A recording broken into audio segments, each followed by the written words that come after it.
तो प्यारे बच्चों, कैसे हैं आप लोग? आइए इस चैप्टर के अंदर आगे बढ़ते हैं। हमने इस चैप्टर का एक लेक्चर आपके लिए अपलोड कर दिया था, जिसके अंदर हमने काफी बातें आपके साथ कर ली थी। अब हम आगे की तरफ बढ़ते हैं। अब हम बात करने वाले हैं फाइनेंसिंग डिसीजन के बारे में। फाइनेंसिंग डिसीजन को समझने से पहले आप कुछ बातों का खास ध्यान रखें।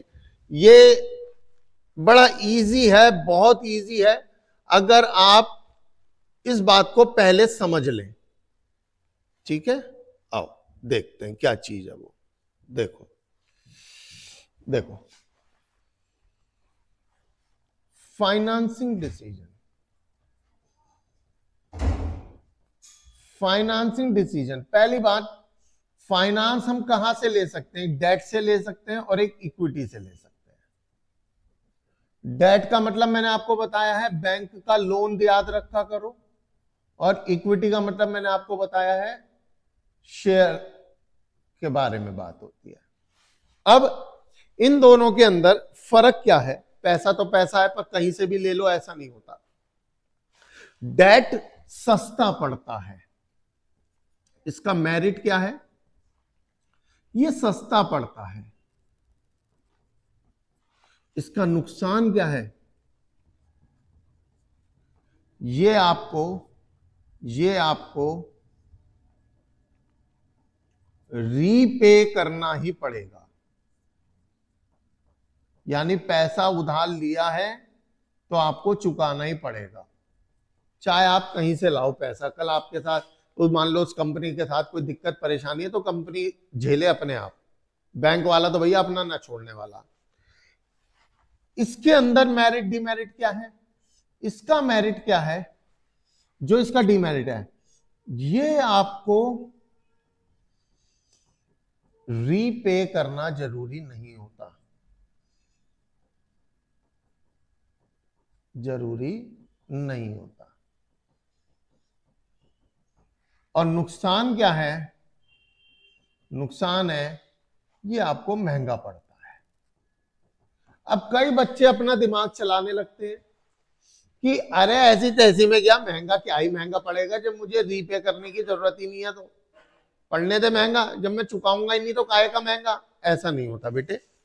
कंपनियों को अपनी खुद की इज्जत भी प्यारी होती है। आप कितने लोगों के पैसे मार लोगे? कितनी बार मार लोगे? एक बार मार लोगे, दो बार मार लोगे, कभी तो वापसी करने पड़, कभी तो आपको भी मिलना बंद हो जाएगा। तो ऐसे गलत काम कोई नहीं करता है। तो ये कंपनियों के दिमाग में रहता है कि हमने तो पैसे लौटाने ही हैं, चाहे यहां से लें चाहे यहां से लें। तो वो अब कोशिश कर रही है कि हम ऐसा कुछ जुगाड़ देख ले।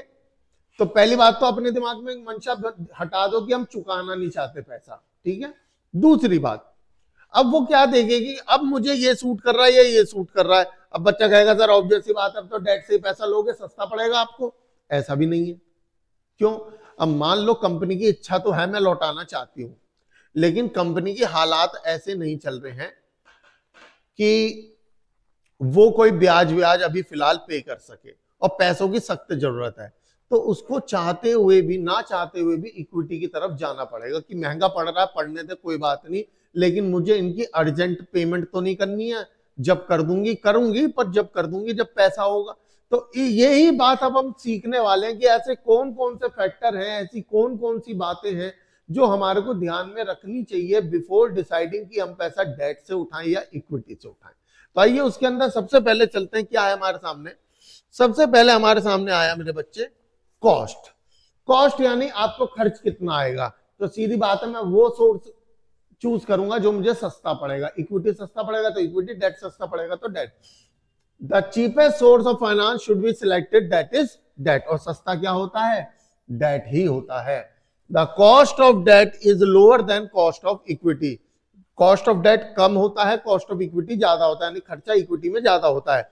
Because the lender required a lower rate of return at high risk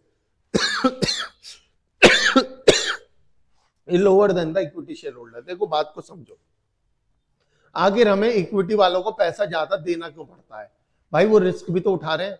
company साफ कह रही है देखो जी पैसा होगा तो रीपे करूंगी, नहीं होगा तो नहीं करूंगी। तो यानी वो रिस्क उठा रहे हैं सामने वाले, तो उनको रिटर्न भी ज्यादा ही चाहिए होता है। इस वजह से हमारे को इक्विटी महंगा पड़ता है। तो पहला पॉइंट क्या है कि हम कॉस्ट को अगर देखेंगे तो हम डेट की तरफ जाएंगे, क्योंकि डेट हमें सस्ता पड़ता है। दूसरा इंपॉर्टेंट है रिस्क।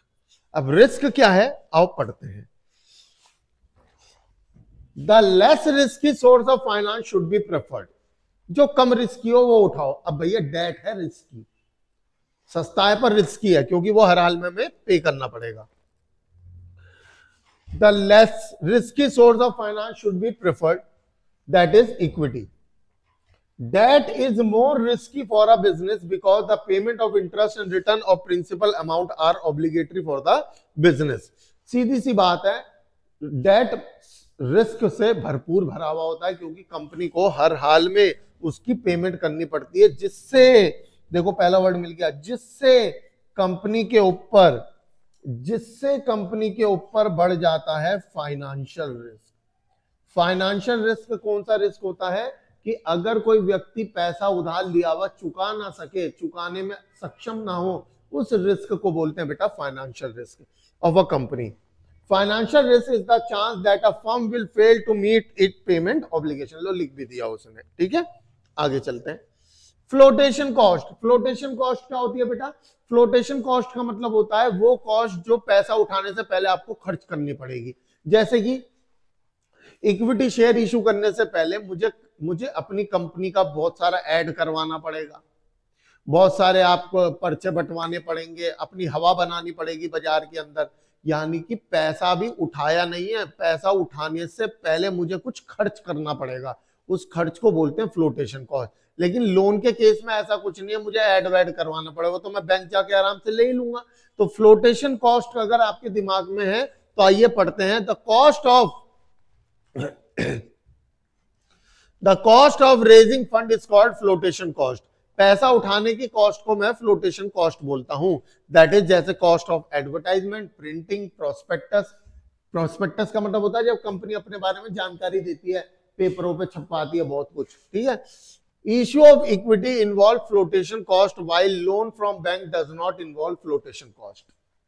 सीधी बात है, इक्विटी में फ्लोटेशन कॉस्ट आती है, खर्चा करना पड़ता है। लोन के केस में ऐसा कुछ भी नहीं करना पड़ता। तो अगर आपके दिमाग में फ्लोटेशन कॉस्ट चल रहा है तो फिर आप भैया डेट से पैसा उठाओ, फिर आप इक्विटी से मत उठाओ।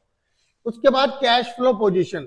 आपके धंधे की कैश फ्लो कैसा है? अगर धंधे में कैश का फ्लो अच्छा आता रहता, पैसा आता रहता पैसा, तो भैया फिर तू डेट ही ले ले, आराम से ब्याज तो चुका देगा। क्यों खामखा इक्विटी से पैसा ले रहा है, महंगा भी पड़ेगा। इससे बढ़िया सस्ता पकड़ डेट से, और डेट को चुका देगा, क्योंकि तेरे पास धंधे में कैश का फ्लो अच्छा है। तो ऐसी कंपनी जहां पे कैश का फ्लो अच्छा होता है वो डेट से पैसा उठाती है। उसके बाद कंट्रोल।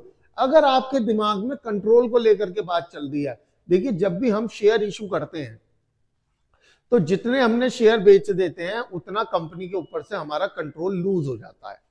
तो अगर आप चाहते हो आपको कंट्रोल लूज नहीं करना है तो आप इक्विटी से पैसा ना उठाएं, आप डेट से पैसा उठाएं।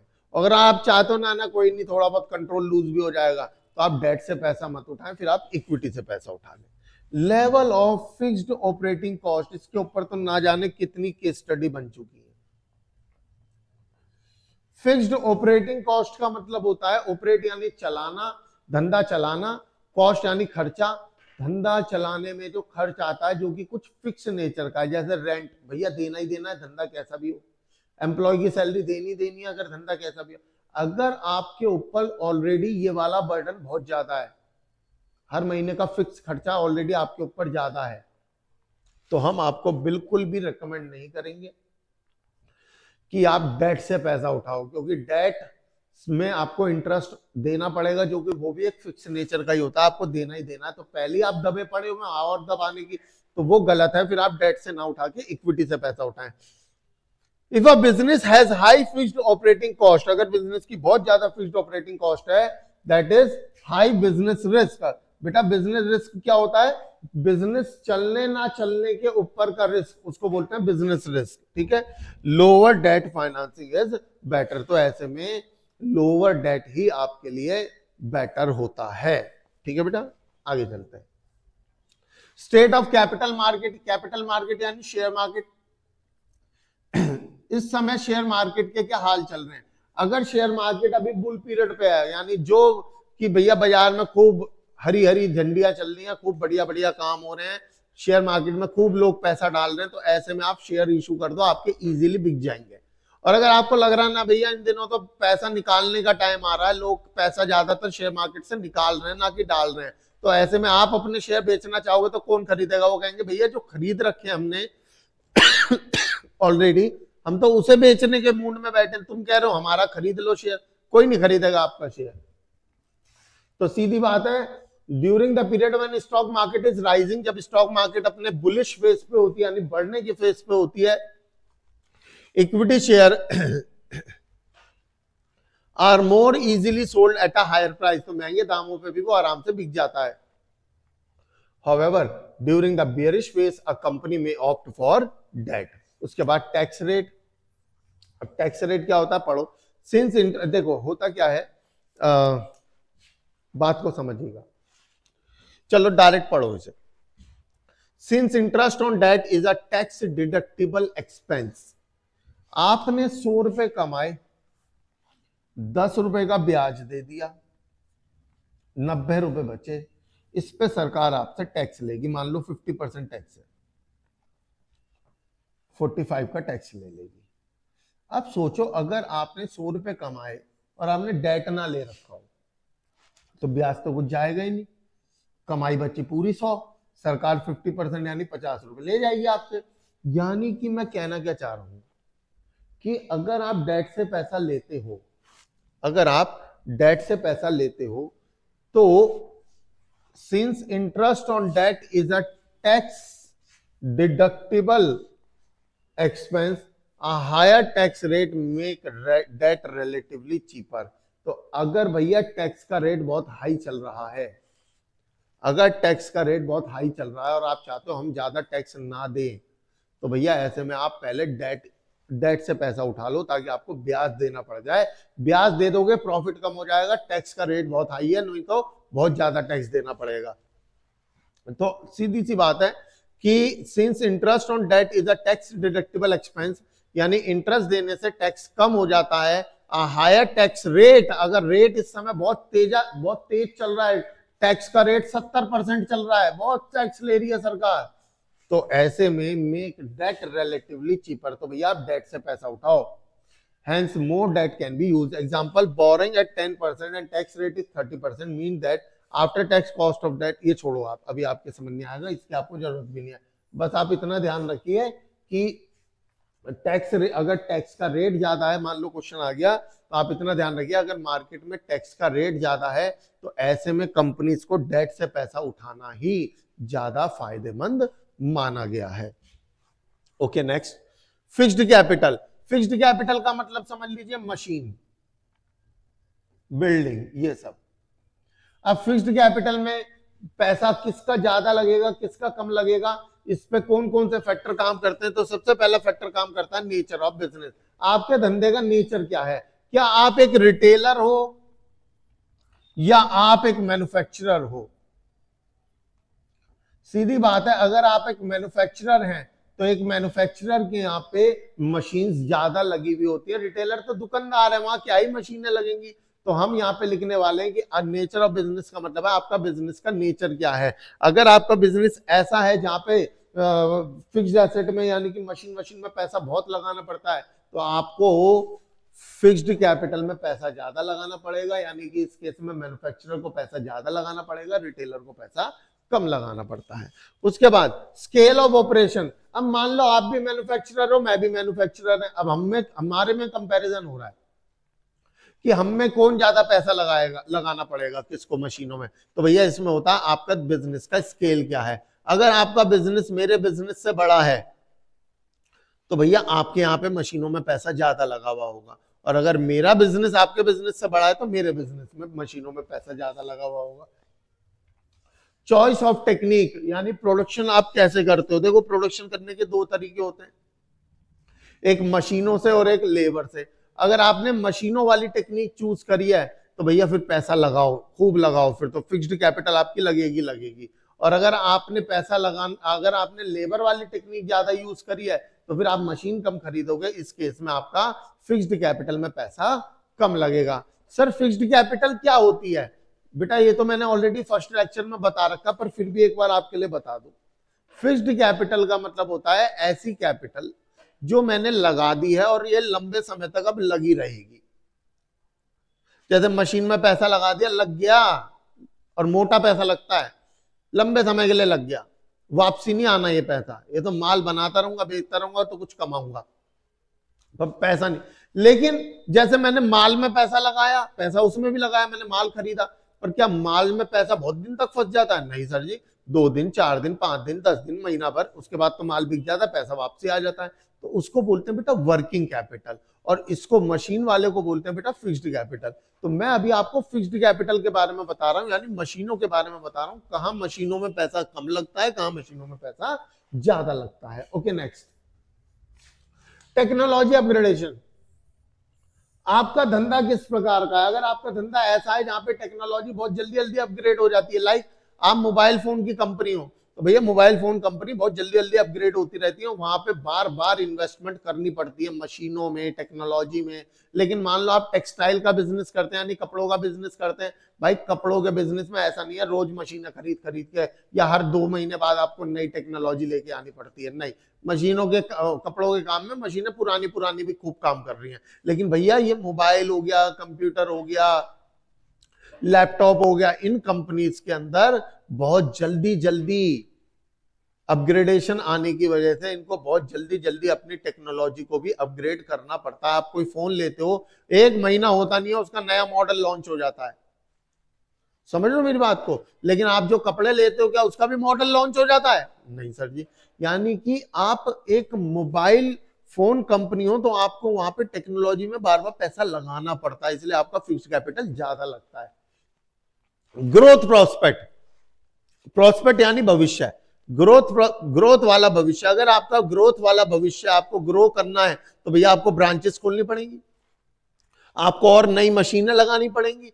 तो भैया अगर आप ग्रोथ करना चाहते हो तो आपको फिक्स्ड कैपिटल में पैसा लगाना पड़ेगा ज्यादा। कोई चाह रहा ना भैया मेरी तो एक ही दुकान बहुत है, तो ठीक है फिर तेरे को कम लगाना पड़ेगा। फाइनेंसिंग ऑल्टरनेटिव, इसे पढ़ लो। Availability of leasing facility require lower investment in fixed asset. बात को समझिएगा, अगर कोई चीज आपको किराए पे मिल जा रही है, लेट से जैसे मेट्रो वाले मेट्रो बनाते हैं तो वहां पे आपने देखा होगा क्रेन वगैरह लगती हैं, तो मेट्रो वाले क्रेन खरीदते नहीं है, वो किराए पे लेकर आते हैं। तो अगर किराए की व्यवस्था अवेलेबल है तब तो आप बच जाओगे, थोड़ा कम खर्चा आएगा। अब मान लो आपको किराए पे क्रेन मिलती ना हो, अब तो भैया खरीदनी पड़ेगी, और कितनी खरीद लोगे, कितनी खरीद लोगे, समझ लो मेरी बात को, आप कितनी ही खरीद लोगे उसको। तो इसीलिए बस वो इतना ही कहना आपसे चाह रहा है। तो फाइनेंसिंग ऑल्टरनेटिव का मतलब है अगर बाजार में ऑल्टरनेटिव अवेलेबल है कि भैया ये उधार पे भी मिल जाती है मशीनें वगैरह, तो आपका मशीनों में पैसा लगने से बच जाएगा, वरना तो मशीन आपको फिर हर बार खरीदनी ही पड़ेगी। कोलैबोरेशन क्या होता है? Collaboration reduce the level of investment in fixed asset for each firm. सीधी बात है, सीधी बात है। कोलैब का मतलब होता है एक हो जाना, एक हो जाना। अब मान लो मैं एक कंपनी हूं, आप एक कंपनी हो, दोनों कपड़े की कंपनी है। आपके पास वो टेक्नोलॉजी है जो मुझे चाहिए, मेरे पास वो टेक्नोलॉजी है जो आपको चाहिए, तो हमने कहा चल भैया संग में आ जाते हैं, क्या फायदा, मुझे खरीदनी पड़ेगी तेरी वाली, तुझे खरीदनी पड़ेगी मेरे वाली, इससे बढ़िया संग में बिजनेस कर लेते हैं, कोलैबोरेशन कर लेते हैं। कोलैबोरेशन से आपके फिक्स्ड कैपिटल में पैसा कम लगता है मेरे बच्चों। और डाइवर्सिफिकेशन का मतलब क्या होता है? डाइवर्सिफिकेशन का मतलब होता है, अभी मैं मान लो कपड़ों का काम कर रहा हूं तो मैं जूते भी बनाना चाहता हूं, अपने बिजनेस को डाइवर्सिफाई कर रहा हूं, तो भैया कपड़ों के मशीनों से जूते तो नहीं बनने वाले, फिर नई मशीनें खरीदो। तो अगर आप डाइवर्सिफाई करना चाहते हो तो आपको पैसा भी ज्यादा लगाना पड़ेगा। उसके बाद नेक्स्ट टॉपिक है हमारा वर्किंग कैपिटल। वर्किंग कैपिटल यानी कि जहां पे पैसा छोटे समय के लिए लगता है, एग्जांपल के तौर पे मैं लिख देता हूं स्टॉक वगैरह, ठीक है, माल। इसमें कौन कौन से फैक्टर अफेक्ट करते हैं? तो सबसे पहले नेचर ऑफ बिजनेस, फिर वही बात रिटेलर और मैन्युफैक्चरर वाली। आप रिटेलर हैं तो आपके पास माल में ज्यादा पैसा लगा हुआ होगा, या मैं मैन्युफैक्चरर हूं मेरे माल में ज्यादा पैसा लगा हुआ होगा?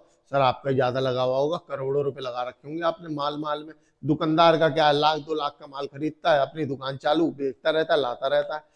तो नेचर ऑफ बिजनेस का मतलब है कि आपके और मेरे बिजनेस का नेचर कैसा है। बिजनेस साइकिल आओ पढ़े। In case of boom, boom यानी मार्केट में इस टाइम उछाल है, मार्केट बड़ी तेजी में है इस टाइम, इकोनॉमी में हर कोई पैसा खर्च करने में लग रहा है, तेजी का दौर है, तो भैया आपको अपनी दुकान में माल ज्यादा सजा कर रखना चाहिए। उस केस में आपको माल ज्यादा रखना पड़ेगा अपनी दुकान में। Working capital is required, larger working capital is required, समझ गए। ड्यूरिंग डिप्रेशन, लेकिन जब मार्केट में मंदी का दौर चल रहा होता है, working capital requirement will be lower, ऐसे में वर्किंग कैपिटल आपको कम ही चाहिए होती है। उसके बाद प्रोडक्शन साइकिल।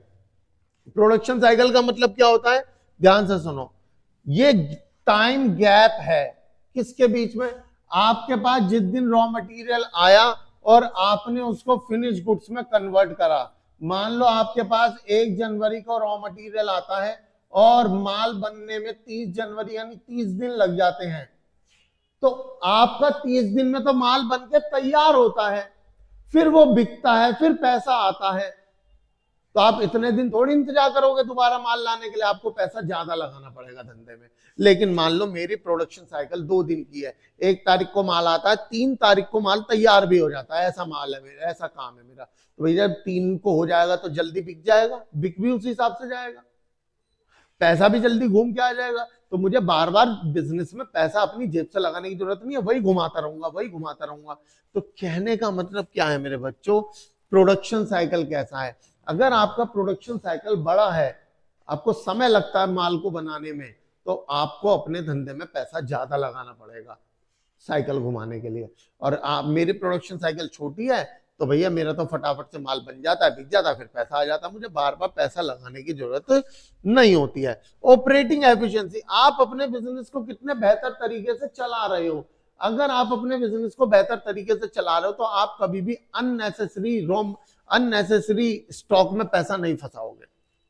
क्योंकि मैंने देखा है बहुत से लोग क्या करते हैं, माल भर लेंगे, माल भर लेंगे, अब उन्हें लगता है हमने माल भर लिया, अब तो हम बादशाह बन गए। भाई साहब बादशाह नहीं हो गए, आप बर्बाद हो गए।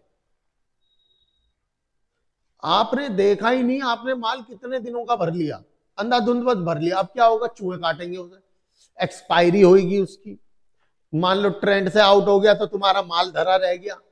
इसको अच्छा बिजनेसमैन नहीं कहा जाता। एक अच्छा बिजनेसमैन वो होता है जो अपने बिजनेस के हर कोने कोने को समझता है। मुझे 15 दिन का माल चाहिए तो 15 दिन में मेरा कितना माल मुझे बेचना पड़ता है, उस हिसाब से मैं माल मंगवाता हूं। अगर आपने अपने धंधे की ये ज्ञान इकट्ठा कर लिया तो आप अपने कंपनी में बहुत सारा पैसा ब्लॉक होने से बचा लोगे। जैसे कि उस व्यक्ति ने ब्लॉक कर दिया ना कि चूहे काट रहे कर रहे, अब तो खराब ही है माल, खत्म है तेरा पैसा वो। Operating efficiency reduces the level of inventory and debtors, so working capital requirement will be decrease। उसके बाद availability of raw material, यानी कि आप जो माल बनाते हैं उसका रॉ मटेरियल अवेलेबल आसपास से हो जाता है या दूर कहीं से आता है।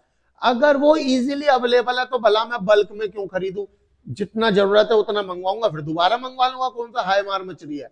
लेकिन मान लीजिए आपका वाला रॉ मटेरियल आता है नागालैंड से,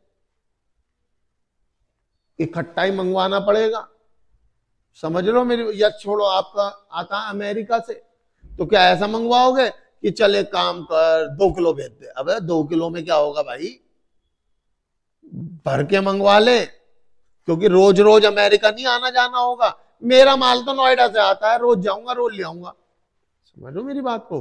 तो रॉ मटेरियल आपका अवेलेबल कहाँ है, अगर वो इजीली अवेलेबल है तो आप ज्यादा पैसा मत लगाओ, थोड़ा मंगवा लो, फिर जरूरत पड़े फिर मंगवा लेना, फोन पे फोन करना फटाफट आ जाएगा।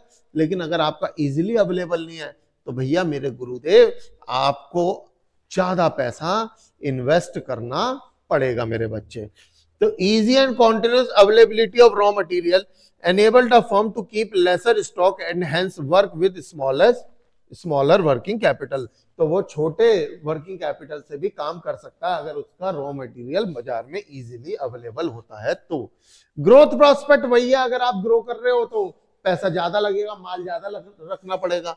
लेवल ऑफ कंपटीशन, मार्केट में कंपटीशन का लेवल कैसा है। अगर मार्केट में कंपटीशन का लेवल ज्यादा है तो आपको बेटा दुकान में माल हमेशा तैयार रखना पड़ेगा कि ग्राहक आए और फट दे दो।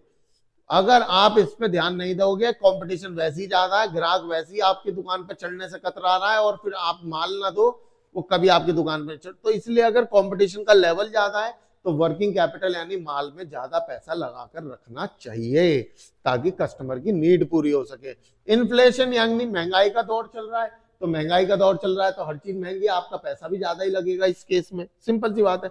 सीजनल फैक्टर, अगर सीजन वाला बिजनेस है, जैसे कि आप देखते होगे कि दिवाली आते, अब आ रहा है फरवरी जो है, ये आपका वैलेंटाइन डे वगैरह जो शुरू हो जाएगा ना, ये सब तो इन दिनों बड़े चॉकलेट वगैरह का सीजन होता है ये, तो चॉकलेट कंपनी लाइक कैडबरी वगैरह, इनकी मौज आ रही होती है इन दिनों।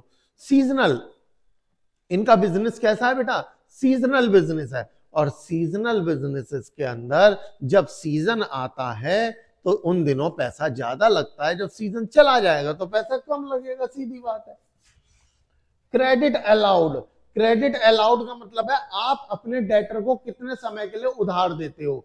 अगर आप लंबे समय के लिए उधार देते हो तो भैया सीधी बात है आपको पैसा ज्यादा लगा के रखना पड़ेगा बिजनेस में। क्यों, उससे तो पैसा अभी बहुत दिन बाद आना है ना, इतने दिन खाली थोड़ी बैठोगे।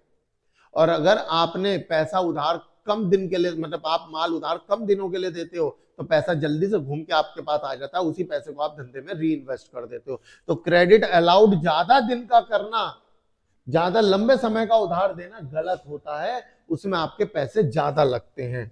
उसके बाद देखो बेटा क्रेडिट अवेल्ड, क्रेडिट अवेल्ड का मतलब है आपको उधार कितने समय का दे रहा है सामने वाला, ये जितना ज्यादा समय का मिले आपको उतना फायदा है।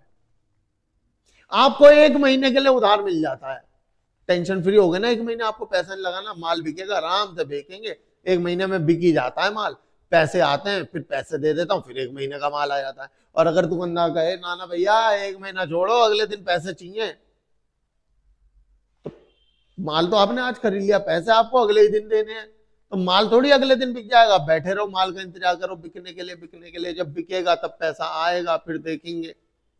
तो क्रेडिट अवेल्ड यानी आपको उधार कितने समय का मिल रहा है। अगर ज्यादा समय का उधार मिल रहा है तो ये आपके लिए बहुत अच्छी चीज है, इसमें आपका वर्किंग कैपिटल में पैसा कम लगता है, आपको बार बार अपनी जेब से पैसा नहीं लगाना पड़ता है क्योंकि दुकानदार ही उधार खूब दे रहा है आपको। ठीक है बेटा।